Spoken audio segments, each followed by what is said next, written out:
bahasa Indonesia. Yang kakiku dikipik, Bu. Aku jatuh ke sini, Rizky, Bu. Terus? Aku mau ngambil Steve di kaping Fadil. Fadil kabur. Oh iya. Kecet katanya. Iya, sampai remnya tidak nututin Mas dari laut. Kencang banget sampai bahaya Mas. Itu satunya itu Mas. Yang satunya yang mana ini? Itu satunya. Di sana. Iya. Sekarang tadi itu hujan-hujan di sini sih Mas. Iya, katanya agak burem. Iya katanya. Makanya sulap ya? Iya sulap katanya. Ya udah segitu aja Mas. Oh ya, makasih Mas ya. Iya. Selamat siang Pak. Ya siang Pak. Kenapa Pak truk di belakang itu Pak oleng Pak? Pak, ugal-ugalnya supirnya Pak. Iya. Ugalan. Terus? Nah tadi ada mobil dari laut. Terus? Laun-laun Pak. Iya. Lalu truk ini dari Daja. Oh dari Daja ya? Tandas Pak, ya. Tandas. Nah, kiri nggak nututi Pak. Oh. Nungsep Pak ke Sabah Pak. Ya, ke Oh Sabah. iya Pak. Ada Pak, padinya orang ada tapi Pak. Oh, iya. Ada. Ya untung saya udah dapat ganti. Mas.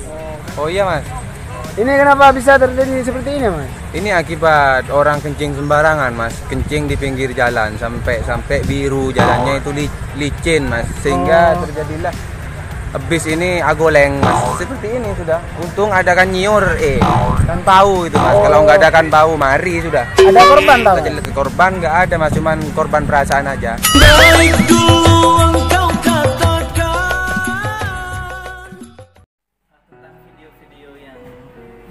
Banyak beredar belakangan ini tentang penggunaan bahasa Indonesia dan bahasa Madura itu merupakan fenomena linguistik yang menyenangkan sebenarnya kalau dia dipandang dari sisi ilmu sosiolinguistik.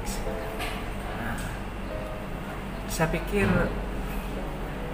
saya memang orang Madura, tapi saya lihat bahwa ada beberapa video yang lucunya itu karena ada kombinasi antara bahasa Indonesia dan bahasa Madura pada waktu yang bersamaan. Misalnya saya cerita, teman saya tuh ketika mencoba fit pakaian atau celana di supermarket, saat dia keluar dari fitting room ditanya sama penjaganya, "Mas, gimana Mas?" Jawabannya itu, "Maaf Mbak, ini kerajaan." Kata kerajaan itu sebenarnya literally translation dari bahasa Madura ke bahasa Indonesia. Kerajaan itu bahasa Maduranya adalah kerajaan. Terus diterjemahkan begitu saja menjadi kerajaan. Padahal kerajaan dalam bahasa Indonesia itu kingdom. Jadi kerajaan, kingdom, bukan kerajaan yang dimaksud bahwa pakaiannya terlalu besar, bukan. Fenomena seperti itu muncul karena salah satu faktornya itu masalah exposure. Masyarakat atau pengguna bahasa itu sebenarnya tidak terlalu banyak diekspos ke lingkungan yang support terhadap penggunaan bahasa Indonesia, sehingga penggunaan kosakata yang tepat untuk mendeskripsikan kondisi itu tidak tiba-tiba muncul. Misalnya orang Madura tadi itu ketika mencari padanan kosakata apa ya kalau terlalu besar atau kebesaran itu. Jadi dia sebenarnya melakukan coding apa ya bahasa Indonesianya itu. Akhirnya yang muncul yaitu kerajaan itu tadi. Entah dia sadari atau enggak, tapi it sounds natural. Ya, jadi seolah-olah itu memang adanya. Terus yang sehingga karena tidak ada lingkungan yang support terhadap penggunaan bahasa Indonesia, kalau misalnya bahasa Indonesia dilihat sebagai bahasa kedua atau second language, maka pengguna bahasa Indonesia yang berasal dari orang Madura tadi itu kan second language egonya belum berkembang.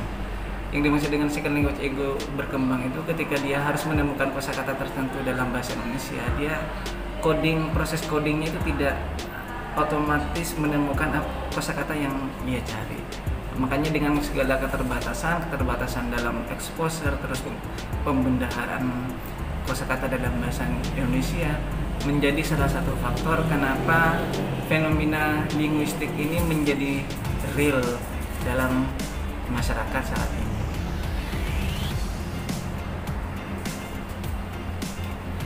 kalau misalnya saya ditanya apakah fenomena itu membahayakan terhadap keberlangsungan suatu bahasa, baik dalam konteks ini bahasa Indonesia ataupun bahasa Madura, saya mikir akhirnya, satu, saya bukan seorang purist. Purist itu artinya bahwa saya itu ketika menggunakan bahasa tertentu saya sangat loyal terhadap pola-pola atau struktur bahasa tertentu. Cuma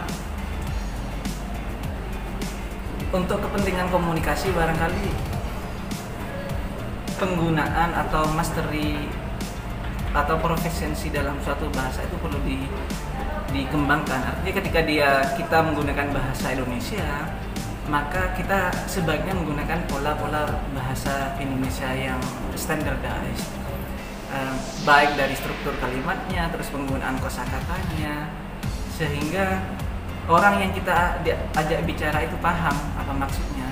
Tapi ketika sudah melakukan kombinasi seperti itu, ya kalau misalnya orang yang kita ajak bicara juga mengerti atau paham apa maksud dari kosakata itu, nah, sehingga kalau ini kemudian terus berlangsung, kalau misalnya 1-2 tahun itu mungkin itu tidak akan berpengaruh pada kompetensi pengguna bahasa itu sendiri. Akan tetapi jika ini berlangsung terus menerus, maka identitas kita itu sebenarnya bisa bias. Apakah kita sebenarnya menggunakan bahasa Indonesia, apakah kita juga akan menggunakan bahasa Madura. Jadi fenomena linguistik itu akhirnya perlu ditindaklanjuti dalam arti bahwa kita itu sebaiknya menggunakan bahasa, kalau misalnya pakai bahasa Indonesia ya pakai bahasa Indonesia yang baik yang benar, ataupun bahasa Indonesia bahasa Madura ya pakai bahasa, kecuali kita sudah tidak benar-benar menemukan kosakata yang kita cari atau tidak tahu, tapi perlu didefinisikan apa maksud dari penggunaan istilah yang kita pakai itu, sehingga orang yang kita ajak bicara paham.